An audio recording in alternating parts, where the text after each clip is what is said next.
All right, good evening, everyone, and welcome to Free. I'm Ryan. I'm the pastor and executive director here at Free, and this is Noelle. She's our community director here at Free, and it's good to be with you all tonight. Good to be with you online. If you're joining us from whatever state, whatever living room, sober living home, good to be with you all. We're glad you're part of this community. We've got an exciting night tonight. Now, to remind y'all, this is a community for addicts, loved ones of addicts, and spiritual refugees. And what we do here is break the silence of addiction and create space for healing, recovery, and spiritual connection. And there is always one thing we don't do. And if you're new with us, you're going to learn this really quickly because on the count of three, y'all are going to shout out all 4 words of the thing we don't do. Shout it at the top of your lungs. If you're online, I want you to shout at home too. 1, 2, 3. We don't do shame. We don't do shame. All right, Noelle, tell us what's happening. Absolutely. But we do welcome bags, and that's why I was late, because I realized that we did not have them out. But if tonight is your first night here, welcome. We are so glad you're here with us. I just put them out seconds before service started, but there are welcome bags right outside the store here. Inside these welcome bags, it has a little bit about what we do here at Free Spiritual Community. There's a little bit about Wagon Coffee, and there's some fresh roasted Wagon Coffee in there, and just some free swag. So if it's your first night here, we're so glad you're here with us, and please grab a welcome bag on your way out. Yes. Are you going to say a few words about Home at Last? Yeah, I want to share with you all some really exciting news. And if you've been on social media, you saw this exciting news because Tammy and I put out a video on it. But here's the exciting news. Yeah, yep. Look at them. They're already hooping They're and hollering. excited for it. Okay, y'all. You know, a couple months ago, we launched our Home at Last campaign. We are purchasing this building. This building appraised for $3.77 million. We're able to purchase it at $1.3. That's all in. Now, here's what happened. Yeah, that's part of the good news. That too. 4 weeks ago, so we had a very generous donor say, I want to give $25,000. Do you think the community could match it? So we threw it out to y'all. We said, we want to find 250 people to give $100, and we're going to leave it open for 4 weeks. And on Wednesday evening, as of Wednesday evening, y'all matched the $25K. Thank you, thank you, thank you. Oh, but that's not all. It gets better. It gets so much better. It's like an infomercial in here. Oh, my God. Please forgive me. But if you call the next 5 minutes. Here's some really exciting news, too. We just received this week a $200,000 grant towards this campaign, which puts us, y'all, we're trying to raise $1.3 million to buy this thing. We are now at $850,000. Good for you. Thank you, thank you, thank you to all of you who have participated. If you want to continue giving to this campaign, this goes all the way through October to help purchase this building. It's the Home at Last campaign. You can scan that. You can jump on the website, and on the giving icon, scroll down, and it says Home at Last. And we're going to do this thing because y'all know how important it is for us to have a permanent home. And if you know our history, we haven't always had that. So this is a really big deal for us, and we're really excited about it to have a home. Absolutely. It's come a long way. Yes. Oh, a tech team's telling me to say it is packed in here. So there is overflow seating in the cafe. We have the TV there and the large projector screen. We will be streaming this in the cafe as well. So if you get tired of standing, just head to the cafe, get you a coffee, and plop down on a chair. Absolutely. All right. Can we give it up for our sponsors tonight for our food? Aurora Sober Living and Transition Sober Living. They provided all the food tonight. Yeah, it was good. It was good stuff. And YPR for the Narcan training and bringing on all the Narcan. If you absolutely, let's give it up to YPR. Yeah. If you attended the training and have not got your certificate yet, they are in the coffee bar right back here. You can go out these doors. And if you are looking for some Narcan to take home or some testing strips outside this store on the other side of the staff office, there's a little black table. Grab some. We've had so many people donate Narcan this week. In fact, this guy right here, Adam. Transitions donated 9 cases of Narcan this week. Transitions Thank you, Sober Living. Transitions. Yep. So thank you so much. That was very apropos timing. So thank you so much to our sponsors for making tonight possible. And hey, so it's not just tonight. We're going next 2 week weeks, too. Absolutely. So tonight is more about awareness and more about bringing just kind of bringing some awareness to this epidemic that we're going through. And then next week is going to be more of a night of reflection. Yeah. And so we're going to have some special guest speakers here, those who have been affected, those who have lost loved ones. And we're just going to lift up those who have been affected and stand with y'all that are still in the fight. So it's going to be a very special, very reflective, it's going to be good. We have some good stuff up our sleeve. And you know, one of the reasons, there's a lot of reasons we're doing this F-Fentanyl series, but 110,000 people died of an opioid overdose last year. Every 5 minutes, someone overdoses on fentanyl and dies in this country, the U.S. So I hope you all see, it's why it's packed tonight, because you all see the urgency of this fentanyl epidemic that we are facing. Every week we hear about it here. We hear it in the celebrations of being clean from fentanyl. We hear it in the heartaches of losing people to fentanyl. And so really important two-week series we're about to start tonight. So it doesn't stop tonight. Next week, it's going on as well. But next week, we will have our 5 and 7 p.m. service, so kind of back to normal. And we are going to have some phenomenal guest speakers. So please join us for next week. It's going to be beautiful. So it's going to be good. Yeah, that's all right. Thank you, Noelle. Well, hey, if you're new with us, you should know that the way we start at Free on a Saturday night is we always start with celebrations. We lift up the good. We take 3 minutes for this.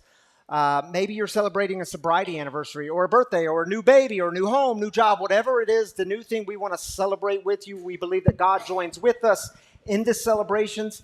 If you're online tonight, drop your celebrations in the Facebook comments, the YouTube comments. We're not going to join with you like we usually do and read them with you online, but Tammy is sitting in the corner with the laptop open. She will be responding to the celebrations as well as the heartaches at the end.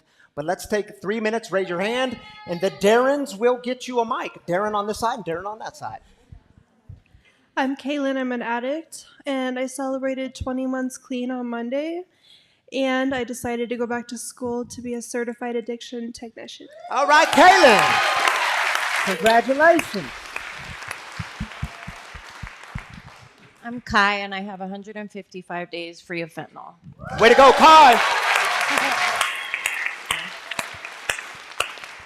I'm Melissa, alcoholic addict, and Patience and I have lifted up her dad and her grandpa in heartache several times, and they're both here for the first time tonight.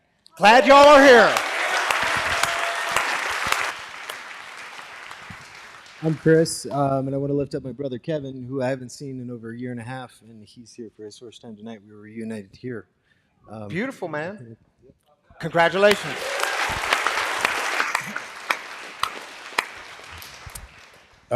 Otis, alcoholic. I've got 23 months of my 30 years of addiction, but today I got 48 years for my belly button birthday. Happy birthday, brother. Hi, my name is Nate. I just celebrated 90 days yesterday and completed my first week of work after being out of work for a very long time. All right, congratulations, man. Glad you're here.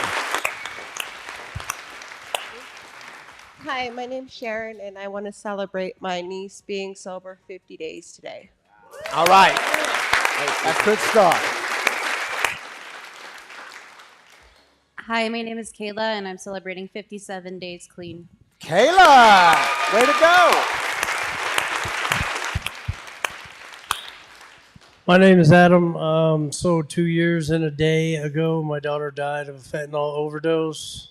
I'm not actually celebrating, more than mourning, but I also kind of started my own Fuck Fentanyl campaign. So thank you guys here at Free for starting this Fuck Adam Fentanyl inspired campaign. this movement tonight. Yeah. Thank you. Yes.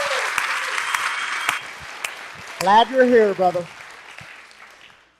I'm Sabina. I'm celebrating 60 days. A couple of days ago, free off fentanyl. All right, way to go.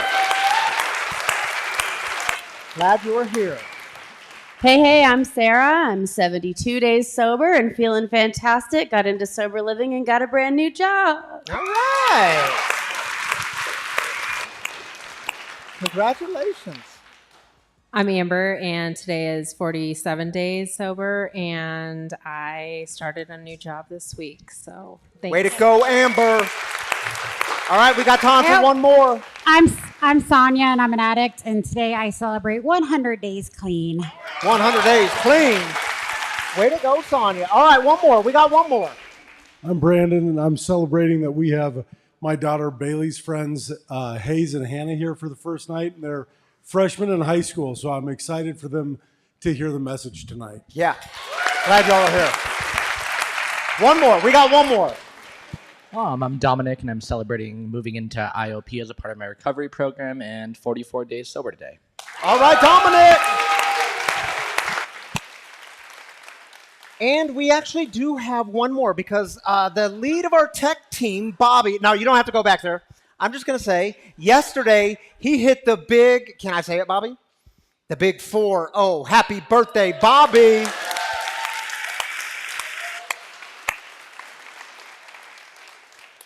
All right, y'all, man, this is one of my favorite parts of our time together on a Saturday night to celebrate with you all because, man, there's so much good news, and I want to keep that in mind as we have a very difficult, heavy stuff discussion around fentanyl. We have to be reminded that there's so much good. There is so much recovery, and that's a really cool thing to see in this community, so thank you for being part of our celebration. Same with you online people.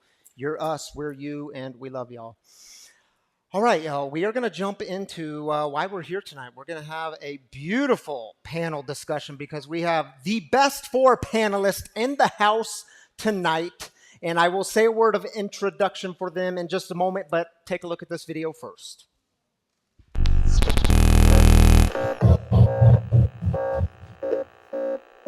Painkiller fentanyl is now the #1 killer drug in the U.S. You can die just by touching it. Fentanyl. A fatal dose of fentanyl. Fentanyl. The potent opioid that's supposed to tranquilize elephants. A synthetic painkiller 100 times more powerful than morphine. Just 2 milligrams of the pure drug, which is about 4 grains of salt, is enough to kill the average adult. Prince died from a lethal amount of the painkiller fentanyl. A 10-year-old boy in Florida has become one of the youngest. Overall, more than 63,000 people died of Monster drug kills far more people than gun violence. And if you don't know what fentanyl is, it is basically the new heroin, but much, much stronger. We haven't seen an epidemic like this in our lifetime. We're tired of the suffering, we're tired of the death, we're tired of the silence. We are breaking wide open this conversation on fentanyl, and we need you to be a part of it.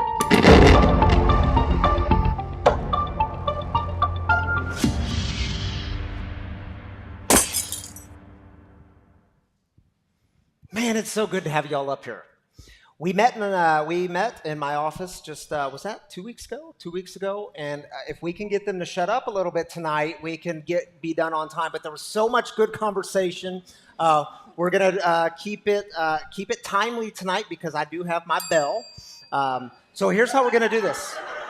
Before I introduce them, I want to let y'all know I'm going to ask them 3 questions. They each have 4 minutes to answer. At 4 minutes, I hit the bell, and then they have 30 seconds to wrap up, if they get a bit long-winded. And then we're going to have 15 minutes for question and response from you all, and then we'll call this thing good. We'll go out with a prayer. Let me say a word about who these people are. First, we have the one and only Sarah Hornbuckle. Sarah Hornbuckle is the Associate Executive Director of the Hornbuckle Foundation. Her and her husband, Michael, help a ton of people transition into sober living and into recovery. And Sarah herself this is really cool, y'all. We have 2 recovering addicts on the stage and then 2 loved ones of addicts because we are a community of addicts and loved ones of addicts and spiritual refugees. Sarah has 7.5 years clean and sober. And she's passionate about youth and families and knows the effects that fentanyl is having on our youth and families. She'll speak to some of that tonight. Then we have Dr. Nancy Lorenzon. I was going to go to you next, but I'm going to go in order on the stage. Dr. Nancy is the teaching professor of biological sciences at DU. She's the daughter and the mother of people battling addiction. And she's going to speak a bit tonight on the biology and the physiological effects that fentanyl has on the brain, the body, And we're going to get some good information from Nancy, so glad you're here, Nancy. And then we have Keith Hayes. Y'all know Keith Hayes. Keith has been a friend of this community. He's been a guest storyteller. Keith is the director of recovery at 5280 High School 5280. And that's for students struggling with substance abuse and addiction. And he also let us know last week when we met that they lost 5 students to fentanyl in the last 6 months. So again, the importance of why we're having this conversation tonight. Keith is also a recovering addict, a former gang member. He is now 6 years clean and sober. Way to go, Keith. And then we have my friend and brother, Eric Kellogg. He's the police commander of the Arvada Police Department, and he knows about being in the thick of it with this epidemic around fentanyl. And some of you in this community know Eric and his wife, Sean. They led the Enneagram courses we did here. They are Enneagram experts. I don't know if that's the right term, but we refer to you as experts. They facilitated that here. Still the language we use in this community. It transformed a lot of us. So glad you're here, Eric. Eric is also the father of someone who, of a daughter who battles addiction, has battled addiction. And so you know what this is like. We have the loved ones up here and the recovering addicts.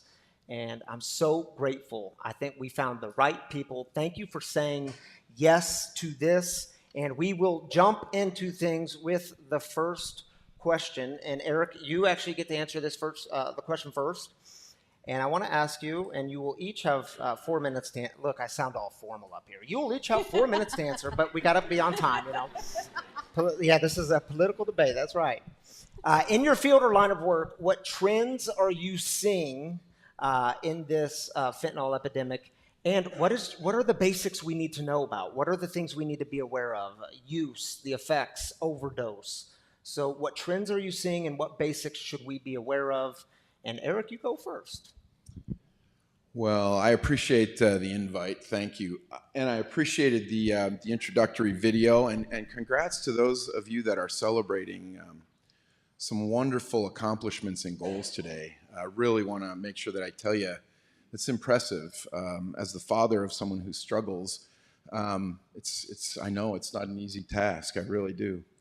Some of the things that I'm seeing, though, I've been a police officer for 30 years, and you know, I was around for crack when crack first came into the realm, and it seemed to take a while for crack to really get in there. Heroin's been around for years, and so on and so forth. Methamphetamine, the same.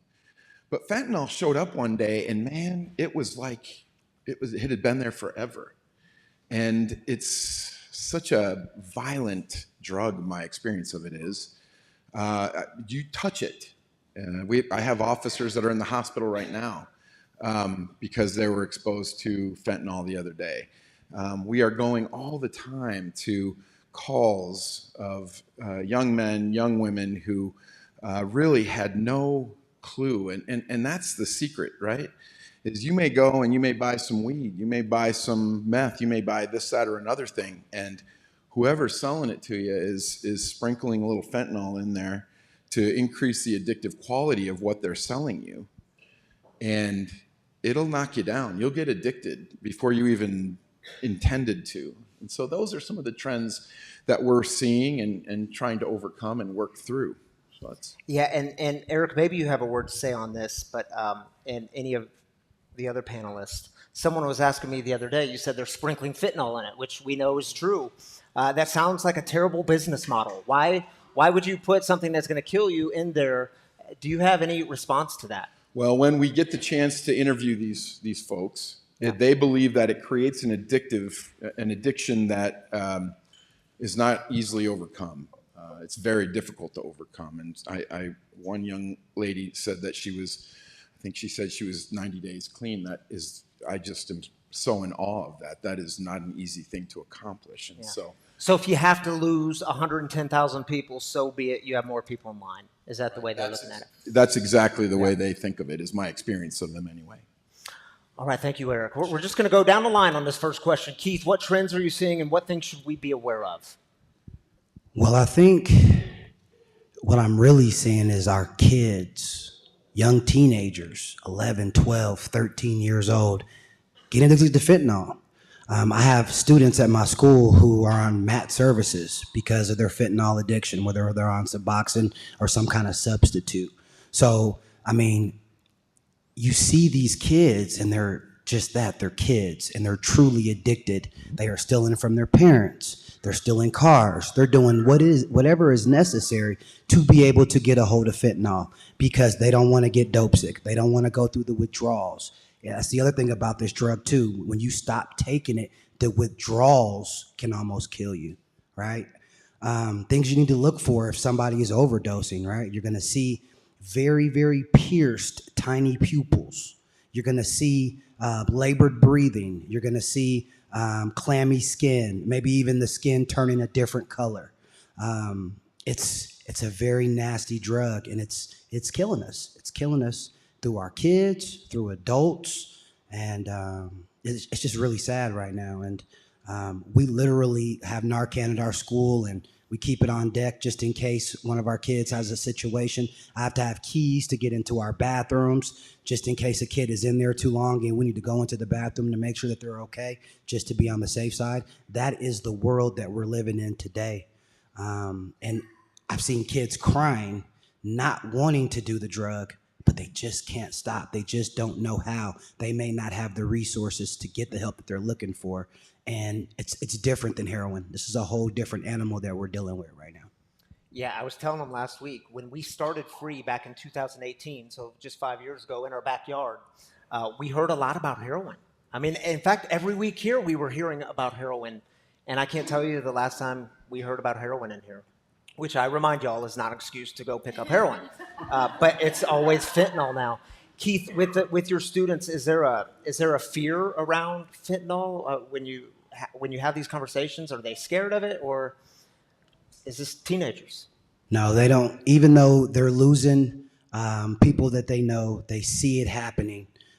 They just, sometimes you get to the place where you know there's a chance you may die, but you don't care, right? Because I just do not want to feel like this anymore, and I need that next high, whatever it takes. So they're not afraid of it. I mean, I think a lot of them get to the place where we think we're all invincible when we're in active addiction. Yeah. But the truth is that next one can be your last one. Yeah. Thank you, Keith. Nancy, we'll keep going with you. What trends are you seeing, and what should we be aware of? Yeah, I think to touch on some of the things that have already been said, that fentanyl is a lot stronger than heroin, and it's not even looking for that high. So, as we know, opioids, they really tap in and stimulate the reward center or the pleasure center. They block the pain signals, and they give you that euphoria and high. But with fentanyl and a lot of the synthetic opioids now, it's not even looking for that high. It's really just trying to not feel like total crap, right? To try and avoid the withdrawal. And I think one of the things that I think is not as prevalent here in Colorado yet, it is here, is that it's not just fentanyl, which just fentanyl is huge, right?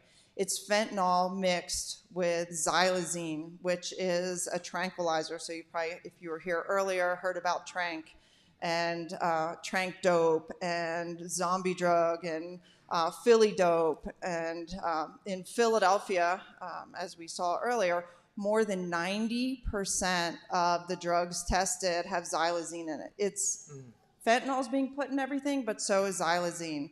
And it's a vet tranquilizer. It's not made for humans, and there's really no reason to use it medically. And it's mixed in everything. And so now, finally, there are xylazine test strips. There are fentanyl test strips, super important. Also, fentanyl mixed with benzodiazepine, so benzodope. And these things are just increase the chance of overdose, increase the risk of fatality, because benzodope is like having two drugs that are both going to decrease breathing, decreasing heart rate. So it's just a whole nother beast, totally different than heroin, totally different than even just fentanyl alone. And people don't know if there's fentanyl in their drugs or what's in their fentanyl. And so it's a really amazing, scary place to be. So. Yeah, and I want to remind you all, Nancy mentioned, well, all of them have mentioned Narcan so far. We are stocked up on Narcan. If you don't have Narcan in your car or your home, your place of work, please do take a Narcan. And we have the fentanyl test strips here. So if you need some fentanyl test strips, it's just outside these doors. I'd like to add one thing, Yeah, too, go ahead. is that with Narcan will deal with the effects of opioids, so fentanyl and things like that.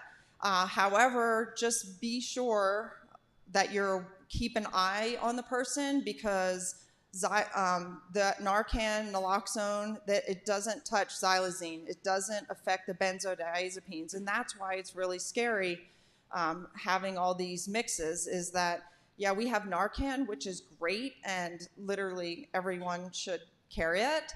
But then realize that it's not going to help breathing of someone who took xylazine, and so mixed with it, whether they know it or not. And so really thinking about what are some of the effects you might have to breathe for them, even with Narcan. So. Thank you, Nancy. Sarah, trends you're seeing and what we need to be aware of. Yeah, I wanted to talk about the impact on families and communities, and just kind of take a quick poll. How many of you have been affected by opioid addiction? Your families, your friends, your cousins, this is the trend, where years ago, I remember calling my mom or calling other people, have you seen this? No, this never happened, back in the day. It tears them apart. And in recovery, we talk about how it's a family disease. If your child is suffering, your mom is suffering, your children are suffering, and it just causes so much suffering. And that's been the hardest thing, because also suicide rates are so high. And so one of the things that Keith was talking about, these kids or adults who are devastated. I mean, how many times have we as addicts been like, I just want to stop and I don't know how, and it's devastating. And a lot of people give up hope. And so either dying of an overdose or they give up and commit suicide. And so that's even happening with kids. A lot of parents, I think there was one mom too who commented on the Facebook page, and my heart just went out to her, because she's the 7th mother of a 15-year-old, that I've seen die and mourning the loss of their child. And she had a valid point of what can we do? And so this hopelessness is what I'm seeing the most of. And that's what breaks my heart, because there's so much hope. And I know we'll talk about that later. Yeah, we're going to get to the hope. Yeah. Man, I didn't even have to, I was looking forward to kind of pushing that once, and they're just on it. We had a rehearsal. I saw the powwow happening. You made it very clear that you were going to hit that bell. I shouldn't have. We do grace in this community, so. I'm not going to be the first one who bell out. Apparently we do shame. Yeah. The bell of shame. I'll take it. Rightfully earned. When it works, we do shame. All right. So let's jump into the second question, because I want you all to talk about some of the barriers and the obstacles that you have experienced that stand in the way of our healing. And the follow-up to that is, where do you see the most innovative work happening regarding this conversation? And let's have Nancy go first on this one. I think, as we mentioned, and as probably you all know, the biggest barrier is really not talking about it, right? That the shame, that people aren't having this conversation. That I think, as a mother of an addict, I think being open, I'm so blessed that my daughter will come to me and be, Mom, having a day. And so I think we just need to make it, as you said, the norm, but not really the norm, but just be open, and I think that's the hardest thing, is that people are afraid, families, mothers don't want to talk about it, and I think that's the biggest obstacle, is that we really need everyone to understand that it is not someone's choice to be an addict, right? That it is biologically, psychologically, people are more or less, just stuck. And in order to get help, they need a support system. And I think the biggest barriers is that people aren't talking about it as much. And people need to talk about it to need to be able to find resources. They need a support system. So at the university, we have a collegiate recovery program. And, I think having these different programs and people talking about them really is one of the most important things. And that's some of the innovation, I guess, are, that there are lots of programs for all different ages, all different walks of life. And we keep trying to find new ways to reach out and support and more resources. But y'all just need to lift each other up and just do whatever you can. So do you see that changing at all in the DU world or in the college world of are they talking about it more? Because I get asked that question. So our mission is breaking the silence of addiction. So is that changing? I'm like, well, yeah, it's changing. Look at us. And then I go in the world and it's like, oh, that stigma, that shame is still there. Are you experiencing any of that? Yeah, I think in the last, I'll say 5 years, or a little bit less, but in the last 5 years, we're starting to talk about it more. Before it was like, oh, couldn't be here, in a lot of the universities, or, that's not, we're here to teach. We're not here to help students. That's not how we're trained as teachers. And now in the last 5 years, 10 years, I spend my entire day and evenings and weekends with students, and not always teaching. I'm there as their support. I'm there for when they need to reach out. And I think that has changed a lot. Yeah. And so we're talking about addiction. We're talking about resources. We've implemented resources. We've put Narcan in all the AEDs throughout campus everywhere. So it is a conversation, and we have pushed really hard. I've pushed really hard to make it that people know what's happening, to educate the students what's out there, and how to take care of each other. And Nancy mentioned the collegiate recovery program at DU. Many of you know Dr. Waltrina. She's part of this community. She's not here tonight, but Trina put me in touch with Nancy. And Trina is on our board of directors here, too. So we're glad to be connected with that recovery program. Keith, let's throw it to you, man. What obstacles are you seeing? Where's the innovative work happening? Sure. So some of the barriers I'm seeing as far as with our youth is, I'll give you guys a story. Had a 15-year-old student. This would have been almost 2 years ago now. And she was on Medicaid, and she was addicted to fentanyl. And we were trying to get her into inpatient services to help her with her fentanyl. And because she had Medicaid, there was 6 months wait on a Medicaid bed. And in between of us trying to support her, she died from a fentanyl overdose. And that's just not okay. Because of my social economic situation, I can't afford the services that I need when I need it. Colorado was in the 10 percentile for substance abuse treatment and mental health supports. 10 percentile. That's a problem. That's a major barrier. People are struggling to be able to get into treatment because there's not enough beds available for people. A 15-year-old girl shouldn't have to lose her life because she has Medicaid. That's a problem. Some of the innovative things I am seeing, though. Keith, can I stop you for one moment? Because I Sure. would like you to do some follow-up on that. Do you have any reasons why Colorado's in the 10%?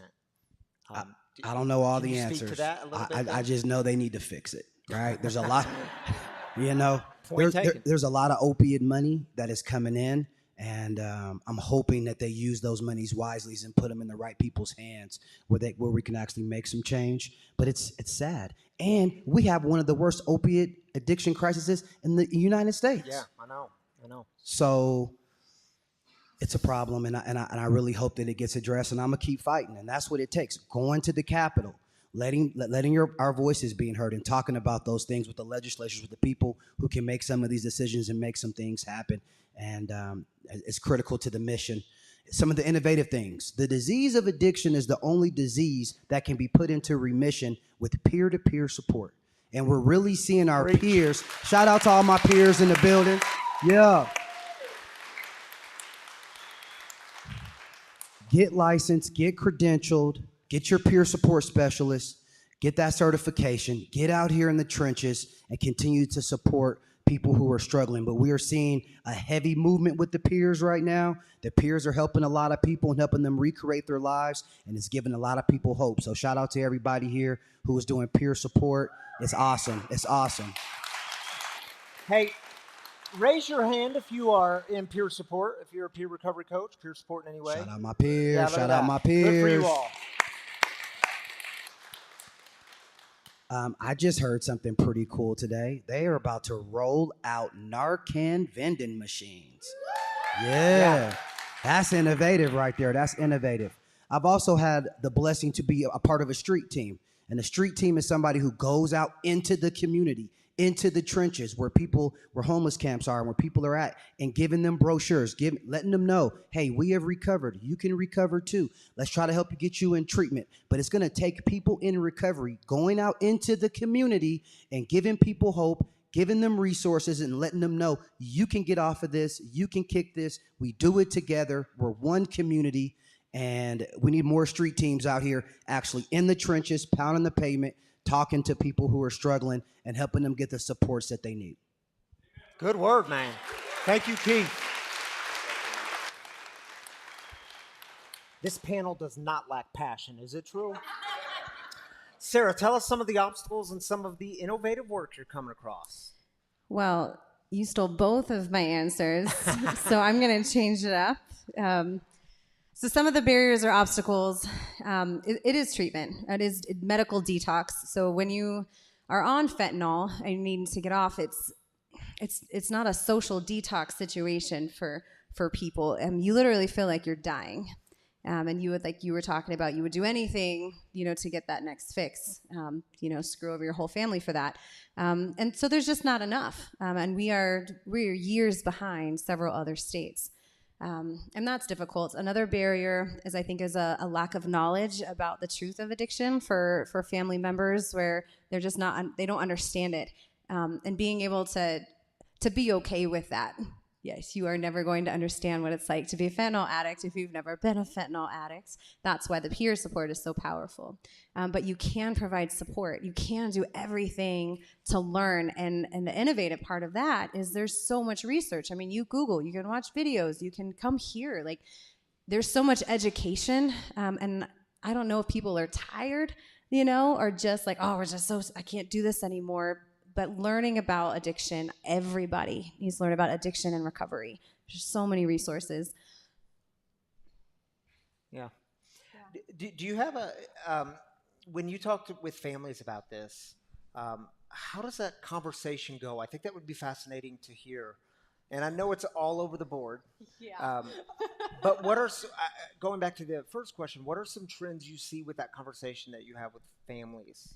The resistance or the non-resistance? It can go either way. I mean, so I do my best to be more, I guess, have more etiquette with my mouth, like sometimes. But like when I'm wise, I was in this one situation where a mother was literally buying pills for her daughter and keeping her sick in her home, and so that was very difficult. I actually brought another peer director with me because she has a little more class than I do in these situations.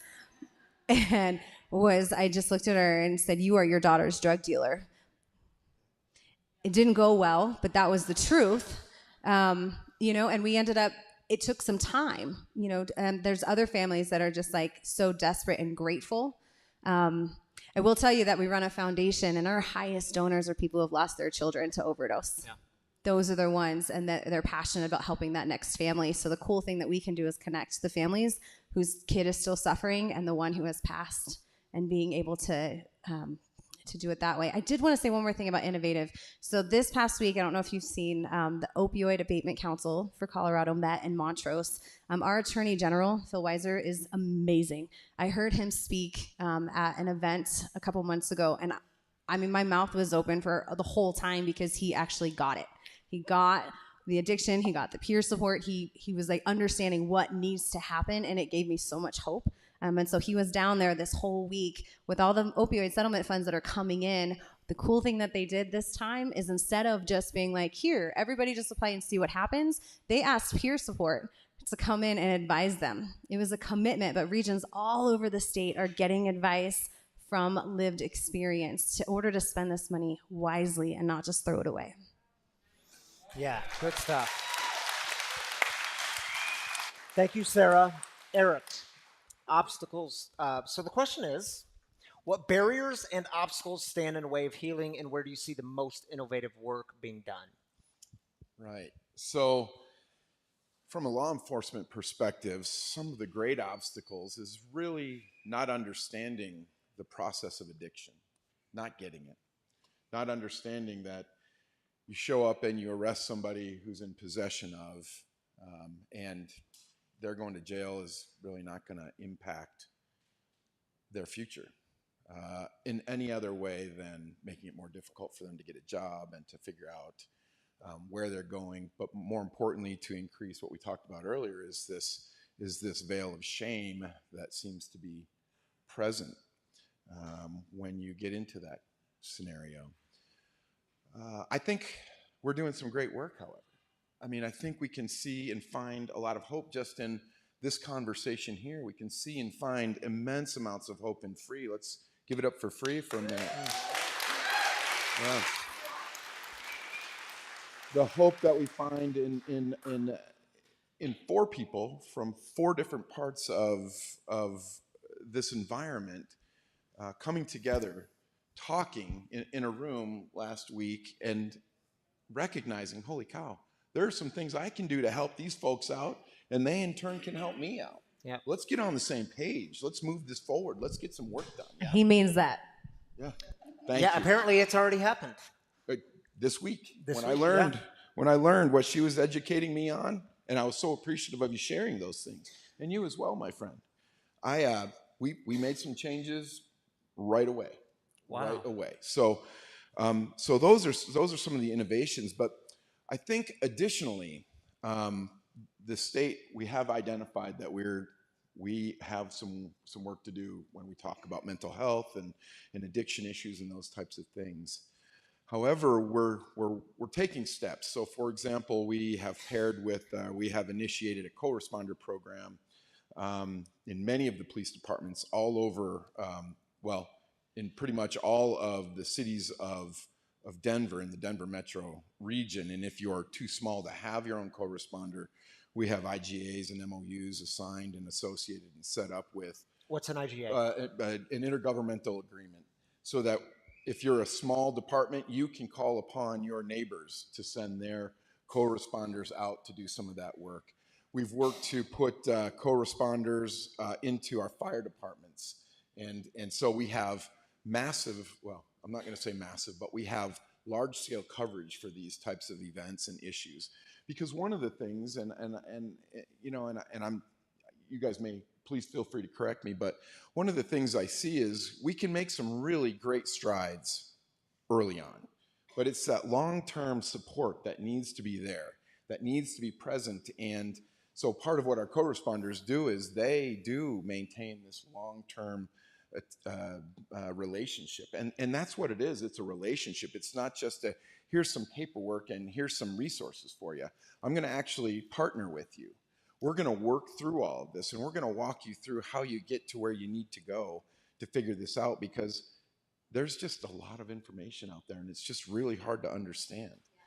So I think we are moving in the right direction to address this monstrous epidemic that we're dealing with. And Eric, when it comes to law enforcement, is there training from your end around understanding addiction? I mean, I know you understand it. You've been personally affected by it. Probably I know many in law enforcement have. But is there formal training that goes into understanding addiction, or what happens there? Right. Well, so what I'll offer is, and I can only speak for my current police department, we offer extensive training. We're blessed. We were one of the first co-responder programs and in the state of Colorado, and I was really proud to be part of the initiation of that. So for us, we have a great deal of training, and we really tap into the co-responders' knowledge of the long-term effects of addiction to fentanyl and methamphetamine and those types of things. Yep. So, yeah. Thanks, man. All right, let's go to the next question. We're going to start with Sarah on this one. I want you to speak to where's the hope, and how can we, individuals and communities, be a part of the solution? Man, there's so much hope. I got to go first because when we were rehearsing this, I got really excited. Yes, she did. Passion. We'll pitch you first then. So I get to see hope all the time. We deal with a lot of loss and a lot of celebrations all at the same time, and we make a big deal. That's why I love how you guys do your celebrations at the beginning, because that's where that hope is.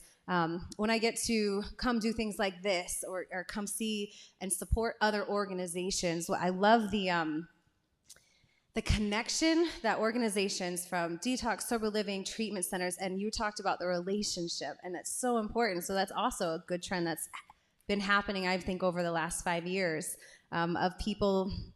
The problem is so big, and maybe 10 years ago, what I was told was that people with heavy addiction were a little harder to come by. Now there's enough to go around for everybody, and so I get to see organizations working together and doing support, doing education, and doing all of this, and we get to cheer each other on and celebrate that, because every organization that's doing something amazing, that's another 1,000 lives saved that year, or 2 months. So, and I see a lot of people that I love and respect and admire in this room for the hard work that you do. Yeah. And you mentioned celebrations. Kai, will you raise your hand? Kai's gonna share some of her story next Saturday. Awesome. And Kai, I think, so you mentioned tonight in celebrations, you're 155 days clean of fentanyl. And here's why I mentioned that. Yeah, we can clap for it again. But Kai has been coming for, I don't know if all 155 days clean of that, but pretty soon after you got clean, and every single week, she raises her hand. And I'm like, oh, I know it's coming. She's clean of fentanyl, and she celebrates it every week. And we get to see that it is possible to recover from fentanyl. So thank you for celebrating with us. We're going to keep doing that. If you're looking for hope, you're going to find it. If you're looking for detriment and death and sorrow and loss, you're going to find that too. Yeah. So we keep looking for those wins, and keep your eyes out for there are things happening. It's a lot of despair. We got to combat that. Yeah. Lighten up the darkness. And sometimes they walk together. In this community, they walk together. Mm-hmm. The celebrations and the heartaches so often walk together, and it's same day. Yeah. We are both super excited and super devastated every day. Yep. That's what this industry does. That's the truth. All right, Eric, tell us, man, where's the hope, and how can individuals and communities be part of the solution? Well, it's hard to come after what that she said. one, but what she said, I'm just going to go with that. Me too. But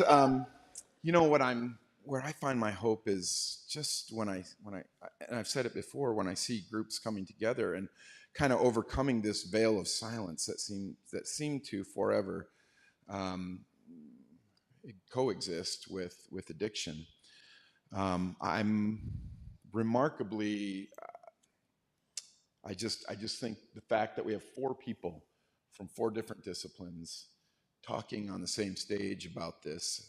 I work with formerly incarcerated folks, a group in Arvada, and one of the things they always say is, man, you got to stand up, you got to own your own stuff. I'll say stuff. In my notes you said shit, but I'll let you say stuff up there. I'm just quoting them, But you got to own it, and you can only own it if you're willing to talk about it. Yeah. You can only own it if you're willing to talk about it. I want to offer too, though, from a law enforcement perspective. So forever and a day, from early 90s, we've talked about this community policing, where we're trying to be more part of the community and so on and so forth. Well, we're moving beyond that. We're moving to a position, I think, the mentality of our police officers, at least the police officers that I work with, is that we're trying to recognize that we have to embrace every part of our community. If you're an addict, you're part of the community. If you're a formerly incarcerated person, you're a part of the community, right? Yes. And yes. we gotta make sure that we're on your side too. Let me just put it that way. Yeah. So it's a beautiful thing, man. Yeah. Yeah. Thanks for that, Eric. Yeah. I didn't get an applause, like, just so you know. You nailed it. All right, Nancy, where are you seeing the hope? How can we be part of it? I think, once again, I'll reiterate, it's the talking about it, that fentanyl, opioids, addiction just in general, it doesn't discriminate. You know, I have addicts, recovering addicts and addicts in my life from my daughter was 15 when she started drinking. She's now 32. And still it's a battle. It's always a battle. I have, people 82 years old in my life who are still addicted, still struggling. And so young kids, right? And so it's important that we talk about it, have our kids understand. I work in a college. That first year, students that come in for that first week of school, it is hard. It's really hard. It's really hard. And so, we reach out and we talk to them and we tell them, come see us if you struggle. Be smart, whatever that means, and just there's resources. And so I think just being there for each other, one of the things I celebrated today, and maybe some of you can, or many of you can appreciate it, my daughter called, my oldest daughter, and she told me, Mom, we're gonna build a patio today. And literally on our house, just put, a concrete patio. And I was so excited. It was such a celebration and a win for me. And you'd be like, well, whatever. But it's those times, that's the hope. I was so excited about a patio. Yeah. That makes sense to this community. Yeah. Who'd I leave out? I left out Keith. Keith, man, I want to hear some hope. Mr. Hope, they call him. Mr. Hope, where's the hope and how do we be a part of it? I talk about hope a lot. I do. And the reason that you didn't get an applause and he did is because might be some people who got some outstanding tickets or something in here. So, yeah, we got the police right here. Yeah, it's cool. And here, I have some hope for y'all. This is the first time ever in my life that I have sat next to a police officer and I haven't had to swallow no dope.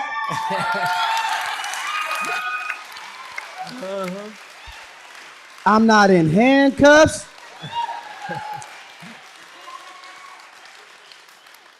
And I didn't start to run. That's real. That's real, okay? That's real. I even gave him a hug earlier.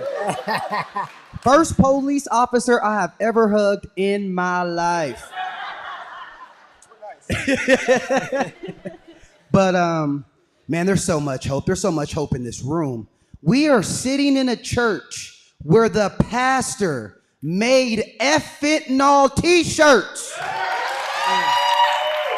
Where they do that at? Where they do that at? Right here. But I think my big thing of hope, first to the recovery community. For those of you who don't have to be anonymous, it is so critical that you recover out loud. You got to recover out loud. People have to know that you've been able to recreate your life and that there is hope. So if you have the opportunity to recover out loud, you got to shout it proudly.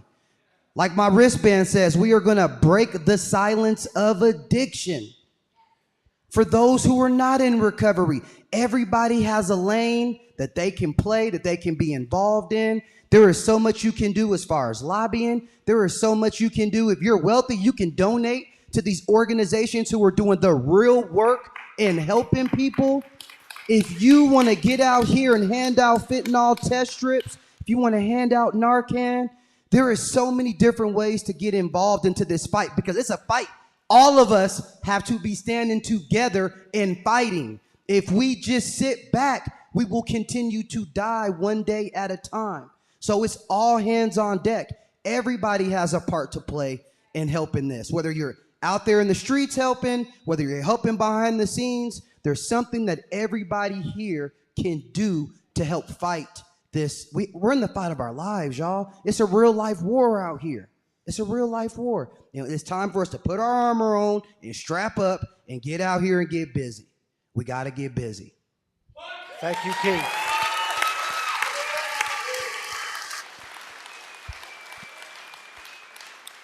That's your next t-shirt. Get busy. Get busy.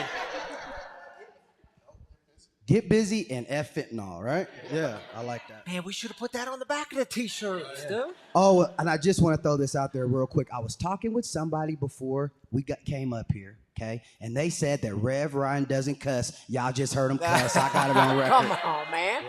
Don't got to point people out like that. We don't do shame. All right. Speaking of, I don't know why I said that. But let's transition a little bit, because I want to transition to you all. Eric, if I can have your mic, and any questions, raise your hand. We'll take, I've got us allotted to 8:15. We'll go for questions for the next 18 minutes. How about that? So let's take a few questions. Please ask your question to who you want to address up here, and if you don't know their names, I don't know, point out a shirt color or whatever. But let's have the questions. And Darren will bring you a mic. I don't have a particular person, but I'm curious if any of you know who is doing it well in terms of states. I know Colorado's kind of famous for not doing it well, as probably each of you touched on. Suicide rates are high here as well. I mean, that whole thing. Do you know who is doing it well, if you had to point to a state, and do you have any insight into why? For those of us who are interested in getting busy, you know, what's some of the magic there? What's some of the answer? I'll take this a little bit, and you guys can add on if you want. I was in a conversation talking about Virginia, like West Virginia, where a lot of the opioid epidemic started. And so they're a decade in front of us. And so they're trying to figure out how to rebuild their organizations. And the documentary or article that I read was about community. It was about community coming together, getting small businesses back, and them being responsible for building back up their communities. So the other ones, when I first got into this industry, I could not understand why somebody could not get help, detox or treatment. And I was told that we were 5 years behind Arizona, Michigan, California, where you want to go to treatment, you can go right away. There's a very small window when somebody says that they want help between when they feel like they're going to die because they're dope sick and when you can get them into treatment and get them on meds and they're going to make it. So it's access to resources. It's very hard. The Medicaid does not pay very well here, if at all. So there's a lot of treatment centers that just don't want to do it because they go bankrupt. And they'd rather be helping somebody than go bankrupt and help nobody. Mm. Anyone else want to say a word on that question? Okay, let's have another question. Hi, my name's Bree. This is for Officer Burrell. Did I say that correctly? Mr. Policeman? Eric Kellogg. Eric. Where'd you get Burrell? Darren told me Kellogg. Darren told me it was Officer Burrell, so I was like, I'm gonna say Mr. Policeman. Close, really close. Yeah, for people that don't know, can you please explain what a co-responder's role is and what that means and how that's impacting our community on a mental health and sobriety recovery standpoint? Thanks for asking. I didn't even think about that. So the co-responder program is a program that came out we initiated it in 2014. 2015 was when we really cranked it up. And what it is a group of masters or better prepared therapists. And they will go out with officers in any number of different scenarios. One of those scenarios is a situation where somebody is dealing with an addiction and some mental health issues and so on and so forth. And what appears to be a pretty direct correlation between drug use and mental health challenges. So they go out, they utilize their education, they utilize their experience, they utilize their training, and they do anything from de-escalate so that we can actually have a conversation to companioning is the word I think is maybe the best word to use. They companion them through this very challenging process to get into treatment, to find people who can help you with the dual issue of mental health issues, but also some sort of an addictive scenario for you. So, and they have we currently have 2 full-time, and then we have a case manager, which we just hired. We just got a grant for. I'm very proud of that. And then our fire department just initiated a similar type of program as well. So essentially, for my city, we have 5 co-responders that are available 24 hours a day, 7 days a week, to come out and assist with any number of different challenges that we have. Thanks for the question. Yeah. This is for the doctor, I think. Well, first off, thank you all for being here. And second, we all know that Narcan is there to fight fentanyl. Do you know if there's anything in the works to combat xylazine the same way? If anything's being developed? Not right now. And now there are xylazine test strips now, not as cheap as fentanyl test strips. But as of right now, I think the most important thing is use Narcan, definitely. And then really, you're going to have to watch for breathing, and you're going to have to call for help. I mean, I think that now it's not just, you don't know, is it xylazine, is it benzos, what's mixed in there. It's really a problem of polydrugs now. It's no longer fentanyl, and now it just new synthetic drugs, fentanyl analogs, things like fentanyl, that can get around being considered illegal, that are stronger, that aren't able to be detected. They just keep coming up, right? There's carfentanil 100 times the potency of fentanyl. There's ISO, 10 times as strong as fentanyl. So I think it's just really starting, you can read, all the tips or things or tests, know your dealer, start small, and because you just don't know what's in there, even with, weed having fentanyl in it, like someone going to smoke weed has no idea that, they could, overdose on their weed. And so I think it'll come up, but I think the problem right now is it's a really dynamic thing. New drugs are coming out. They're being mixed with a bunch of different things. It's no longer people just overdosing on fentanyl. And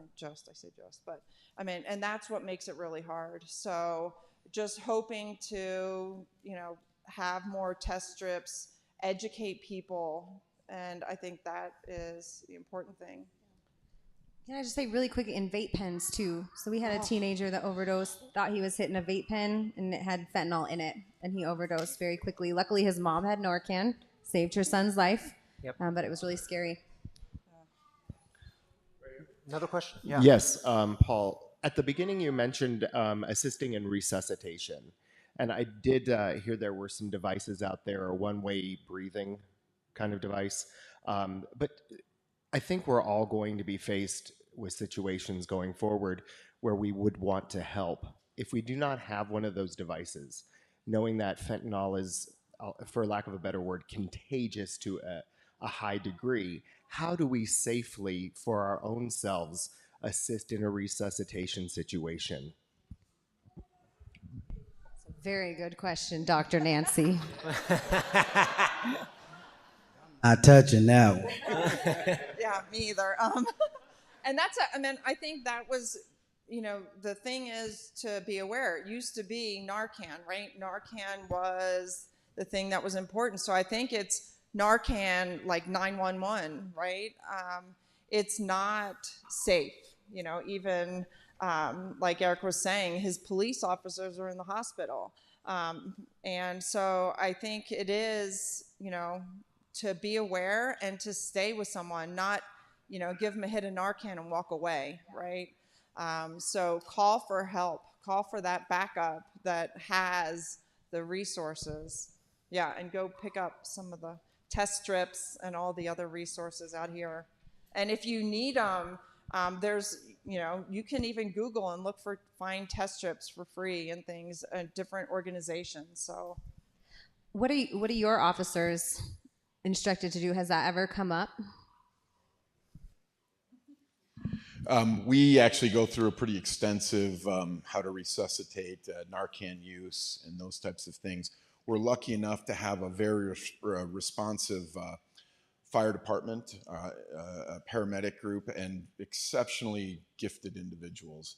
And so we typically don't have to deal with it for more than a minute, but we're trained to deal with that first 1 minute to 2 minutes resuscitation and Narcan and how you deal with somebody responding to Narcan, which can be a very scary thing as well. So. And if somebody's using fentanyl with somebody else and somebody overdoses and one person calls the cops, they can stay and they won't be charged. Is that still correct? For the most part, yes. It depends. I know y'all were thinking it too. Just want to make sure. Man, Keith put me on the spot here. So here's what I'll say: if it's me out there, we're not gonna deal with that. We're gonna make sure that we take care of the individual that's on the ground. But I can't speak for every officer. We have 800,000 officers in the United States. I can't unfortunately speak for all of them. But for me and the officers that I get to look after, we're gonna take care of that person that needs the immediate medical issue attended to. Just have one last one. Keith, you mentioned joining a street team, going out and doing this work. Do you have any suggestions for anybody in the audience that would like to do that? Where would they start looking to join a team like that? Yes, there are some organizations out there who are starting to create street teams and get out there. I would love to touch bases with you offline and be able to talk to you about some of those organizations that are doing this phenomenal work. I think it's so necessary, right? Like, you get the opportunity to go to where the people are. We could sit in here and talk in an air-conditioned room about what's going on out there, but you can really make some impact by actually going out into the community and reaching out to people and letting them know that there is hope out there and that we do recover and that recovery is possible. No matter how hopeless you've been. I was homeless. Darren was homeless, right? We've been there, living on the streets of Colfax. Don't know where my next meal is going to come from. Don't have no relations with my family. Broken, beaten down, battered. And we've been able to recreate our lives. And I think I want everybody to know that and do those things. So I would definitely love to talk to anybody about that offline. Yeah, and it's important to say too, Keith and Darren, they're not just one-offs, right? I mean, we have these stories in recovery that it can actually happen. You can go from the streets to having family and a home and leading a good life and helping other people. Those aren't just one-off cases. It actually happens on the daily. We see it. Yeah. So someday you too can be sitting next to a police officer and not have to swallow dope. It's true. I'm living proof. All right, we have one last question let's here. Take one more. All right. I can't see where you are. All right, thank you. Well, mine really leans to the idea of compassion. And when we hear about, addicts in active addiction and being compassionate and seeing a large portion of our homeless folks that are battling, struggling, and when we see them in fentanyl zombie land, I know as someone who was once in active addiction that that's not compassion, that's enabling. And how do we communicate that without being ostracized? Like, I find it tough to educate to bridge that gap, because sometimes compassion will kill. And in fentanyl, I think it's going to kill faster than anything else has. 100%. Anybody? All right, good. Got permission. Yeah. Oh, I thought that was your answer. 100%. Yeah, there is I know. Well, I am passionate about that. You know, I'm sitting in these houses with this mother who's thinking she's keeping her daughter alive when really she's killing her, you know, and being able to tell her that's not compassion, that's called enabling. So that's part of educating, and that's what peers can do. That's what our community can do. If you know this and you teach one mom that, or one family member or one person, and we keep having these conversations, teaching about boundaries, how to have healthy boundaries. So when we talk to parents all the time, what is my role? I love the parents who ask, what is my role? Or the family members or the spouses. I had a wife last night text me, I am so mad that my husband abandoned me with a screaming, crying baby to go to an AA meeting. She was mad because he's left her. How many times has he left her? You know, and so she's mad that he's just, I'm like, hey, it's part of the process, you know, but having compassion for everybody in that situation. But learning the difference between healthy boundaries, strong ones. And the cool thing about having an army, when you connect with other organizations, we might not be the organization for you. We have to pass you off to somebody you might jive with, you might connect with, you might listen to, who's going to say the exact same thing, but we're not going to remind you, you know, of your abusive past or something that happened. So learning how to not enable and approach things and be prepared and educated. I can't get that enough of going, if you don't know how to talk to an addict, learn. It's going to take the community. Community problems require community solutions. So we need you guys. Yeah, good word. And just real quick, I would say like letting people know about Al-Anon and Nar-Anon services and being able to be a part of those programs can help you a long way with that as well. Yes, and I want to say, if you were here early, we had, I don't know, a dozen to 15 organizations set up in the cafe, Nar-Anon, Al-Anon, all different kinds of treatment centers, sober livings, but they will be here again next week, so check out their tables. And we do have one last question online. I'm reading through a bit of a thread here. Christina Luna said, my dad died from a pill laced from carfentanil. Is that? Okay. And then she said, his fire department police officers were the ones who eventually responded to my son inside Dairy Queen. And her question for you, Eric, is, can you ask the officer, how can a parent help her minor child if he refuses help? Are there any other options? That is a challenging question. The answer is I hate the word force because it just doesn't do anybody any good, but you can actually force a child under a certain age into certain scenarios. However, we all understand how that works. You've got to want to be there. You've got to want to help yourself out, even a young child. And so those are difficult scenarios. And so you have to, I think the question just a minute ago that talks about compassion, it goes back to that old school tough love, right? You've got to stand up. You've got to be counted. You've got to be the warrior in the room, right? For this person who's battling this challenging scenario. And you've got to say the hard thing that needs to be said when it needs to be said. And so that's what I would offer. There are resources. The schools, as a matter of fact, I just connected our public school system with both of my friends, my new friends now, just over this past week. And so there are resources. We're growing those resources, which is exceptional and really a step in the right direction. So I would also offer to make sure that you're working with your school counselors at the schools that they go to. But yeah, you're going to have to be that.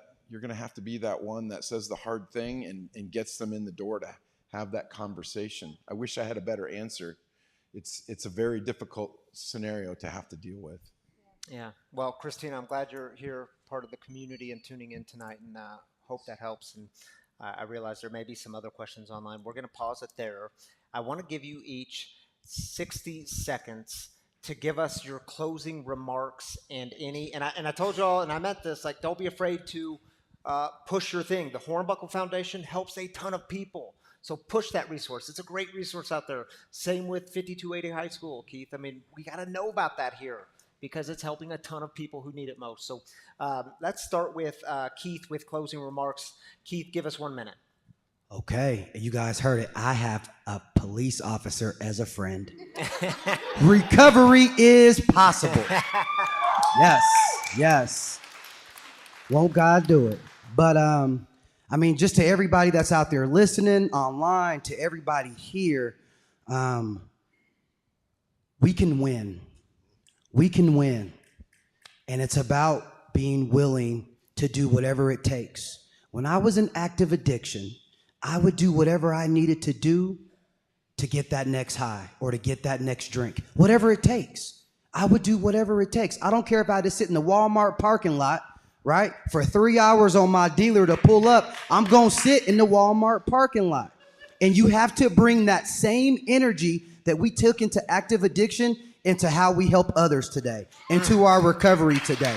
You got to put that same energy. Don't be that person who recovers and then doesn't do anything else to help anybody else. It's the most selfish thing that we can do. We have been given a gift. We are blessed to be in recovery today. It is truly a blessing, and we need to pass that blessing on to others and to show others precisely how we do recover. Let people know there is all pathways to recovery. Whatever works for you. I don't care what you do. You just got to do something, right? Nothing changes if nothing changes, right? It's important that our treatment facilities do a good job of referring people to other resources like the Continuum, right?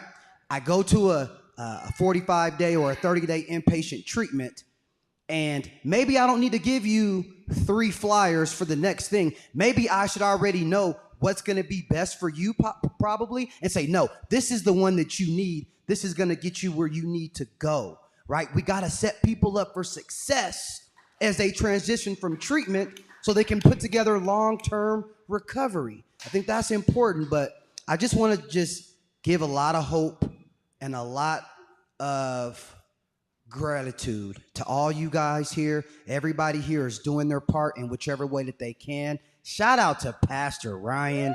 If he's not the man, I don't know who is.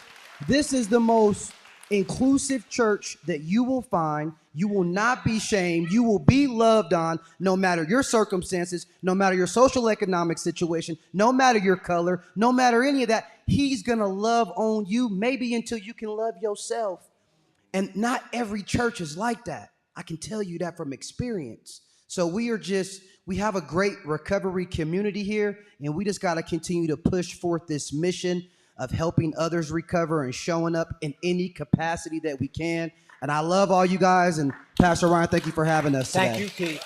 Thank you. Sarah, give us 60 seconds. He was too good to ring that bell, wasn't he? I know, I didn't ring it, man. I didn't ring it. I get nervous. So you'll sing. I'm gonna be back to sing on a Saturday. I told Tammy I'd come. I hope you do. Yeah. If you haven't heard Sarah sing before, my goodness. Thank you. So the Hornbuckle Foundation, what we do is we provide sober living scholarships for people that are coming out of residential treatment. We partner with sober living homes, and we pair that with our peer coaching company. So people work with a peer coach for the full 90 days. We wish that we could scholarship 100 people a month because that's how many people at least apply, but it's only 15. So we're still constantly raising funds and trying to pay for that. But we scholarshiped almost 400 people in the last 4 years, That's which incredible. is amazing. My favorite part is we just opened up a community center. It was right next to our offices off of Chatfield and Kipling. On Tuesday nights, we have a family and friends loss support group for those who've lost loved ones to addiction or suicide. Wednesday, we have a recovery meeting that's presented. Our Sober Souls help us out. Kirk is the one who facilitates that. Thursday night is our youth night. We teach art and music every Thursday from 6 to 8 p.m. because, as Darren knows, art, music, it heals. We're trying to prevent addiction earlier for these younger kids, addiction prevention and addiction suicide. 36% of them have been put in a mental hospital or dealt with addiction themselves. 86% have been affected by addiction. That's in Littleton. It's not just all Denver, Aurora. So it's everywhere. So we'd love for you to come visit us and be a part of what we're doing. September 9th, we're doing a motorcycle poker run to raise money for sober living scholarships. Beautiful. Thank you, Sarah. And I know this is a longer night for you all, especially you had to get here early. Are you going to stick around a few minutes if people want to talk to you all? Sure. Okay. If you don't mind, the cafe's open till 8. Get a coffee. Stick around, talk if you can. Nancy, give us 60 seconds of closing remarks. Yeah, I want to give a shout out to all the families out there. It's hard. Reach out for resources for yourself. Find support groups, families and friends of people battling addiction or in recovery. You need support too, because you're in the fight, right? You're not directly having to deal with it, but you need to be that support. So please reach out for resources, for peers, people just to talk to. We're talking about it. We're getting rid of the stigma. So reach out, because you need to be there for your loved one, your friend. And so I think that is definitely, y'all, it's not an easy role to play, but you're needed. And, congrats for helping with the fight. The other thing I'd like to also mention is I think so my daughter was sent to counseling many times through law enforcement, sorry. But I think the thing that's really important is, we're learning more about addiction all the time. It wasn't until literally last year, so that's 16 years later, that she went to an intensive I drove her. We drove together. We both cried. We sat in the car and cried until she was ready to walk through the doors. But it wasn't until she went to a dual diagnosis, intense program. She had trauma as a kid.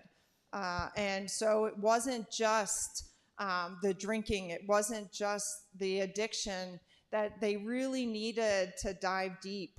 And so I'm really appreciative, because she hit rock bottom a year ago. Like, how after 16 years it's rock bottom a year ago, but literally wanted to take her life a year ago. She was just tired of fighting the addiction. And it wasn't until we got her into a dual diagnosis program where they could really dive deep, help with the addiction, help with her past trauma, because you can't fight one or the other, right? And so I just think, we're working, we're getting there, we're learning more. We know that addiction is, a real physiological problem. And so it's a disease, and we all need to be in the battle. Thank you, Nancy. Eric, take us home, man. You got 60 seconds to give us your closing remarks. I'll offer to Keith, while I may be the first cop that you've ever hugged, you're not the first former gang member that I've hugged. Oh, there it is. I'm feeling a little romance up here. That was a good one. I love you, brother. I do. Honestly, I will offer that truly, I do have many former gang members and young men and young women that are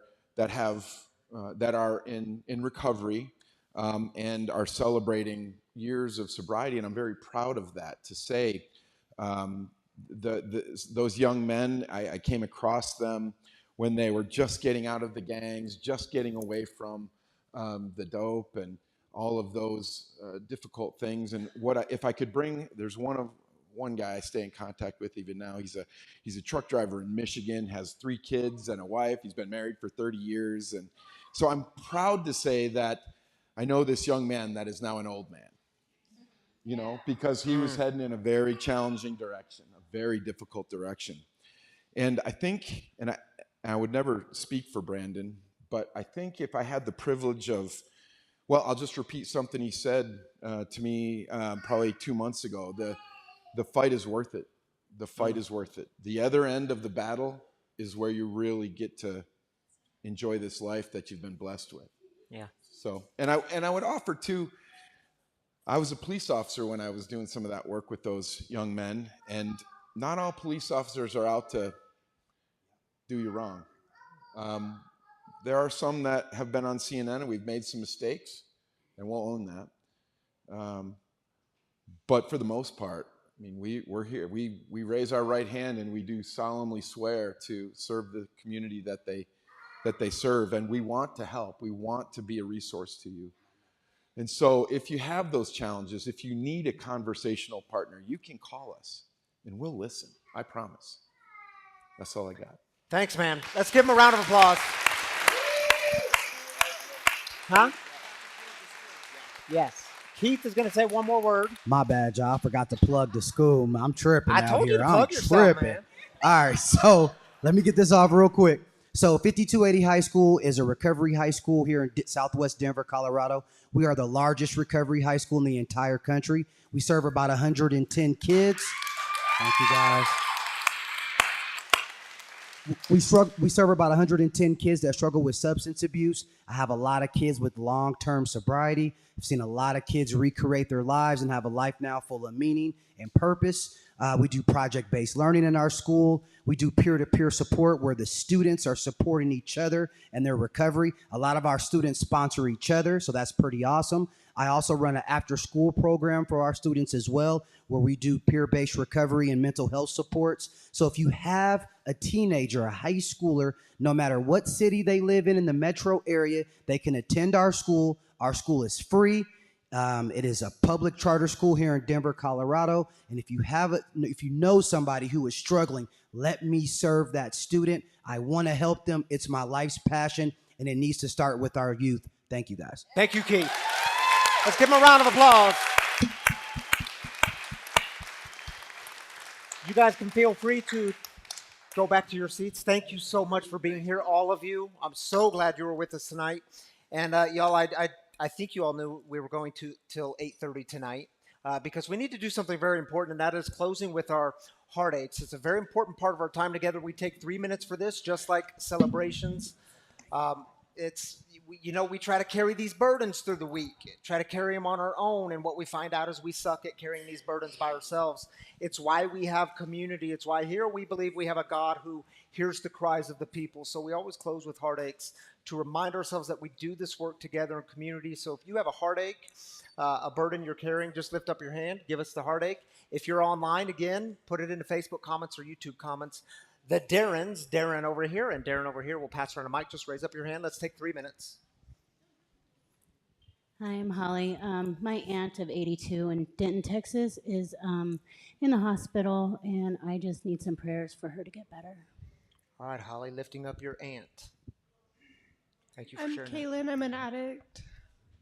Years ago, my grandma fought the battle of breast cancer, and last week I found out that the cancer is back and it's in her bladder. So if you could just lift up me and my family, we're kind of going through a hard time. All right, praying for your family. Thank you for sharing that with us. My name's Derek. I just want to lift up my father who's still out there struggling with fentanyl, meth, and seizures now. So lifting him up and then lifting up Hallie, who has her double vasectomy this week for her breast cancer. So prayers for her, please. Lifting them both up. Thank you, Dee. Robin, I would just like to have prayers for my daughter. It's been a 23-year addiction for her. Started at 16 and she's 34. That's more than half of her life. And she's deep and heavy into fentanyl, and I just need some support for that and some prayers. Prayers for your daughter, Robin. I'm glad you're here. The name's Kayla. I just want to pray for our friend Daryl. He has fallen off the road of recovery and is struggling with his sobriety right now. So. All right, lifting them up.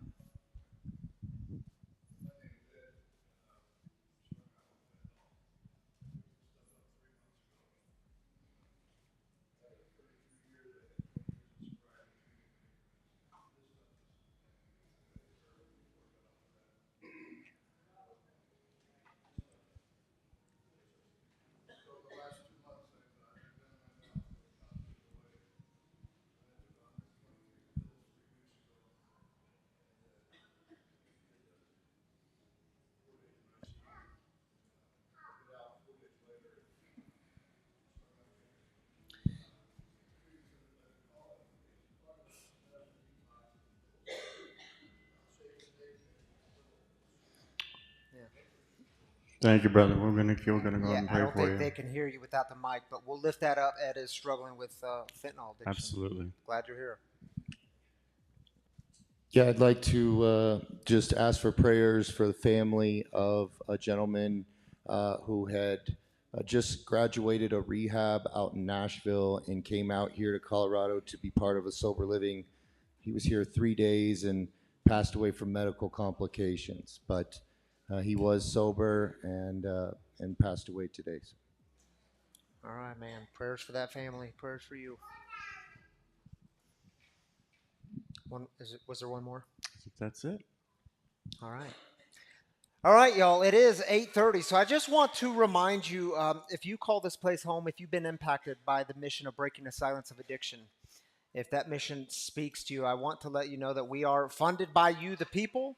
That's how we keep this thing going. That's how we keep the mission thriving. So if you feel compelled to give, we have a giving box here just beside this door, and then there's another giving box just outside of these doors here in the back. And if you're not the cash type people like many of us, well, there are 3 ways to give online. And the first way is you can just simply download the app. It is free to download, Free Spiritual Community. All our content is on that app. Our messages, guest storytellers, the panel discussion, and the giving buttons on there. Same with the website, freespiritualcommunity.com. You can hit the give button, or you can text the number on your screen. It walks you through a very simple set of instructions. And listen, I know for many of you, giving is a spiritual practice. Giving is a sacrificial practice in your life, and you need to know we are really, really grateful for that. It makes a huge difference here. Even a little bit goes a long way, and we're just really grateful for you being a part of it. So thank you, thank you, thank you. Shall we close with a prayer? All right, here we have this tradition of just opening your hands if you would like. It's a sign of being open to God moving in your midst, Spirit breathing through you, that when it feels like God is distant, you can take a deep breath and be reminded that God is close as breathing. And if you don't know the Serenity Prayer, it'll be on your screen. We'll say it together. It goes like this: God, grant me the serenity to accept the things I cannot change, courage to change the things I can, and the wisdom to know the difference. Amen, my free brothers and sisters. Grace and peace to you. I hope to see you next week.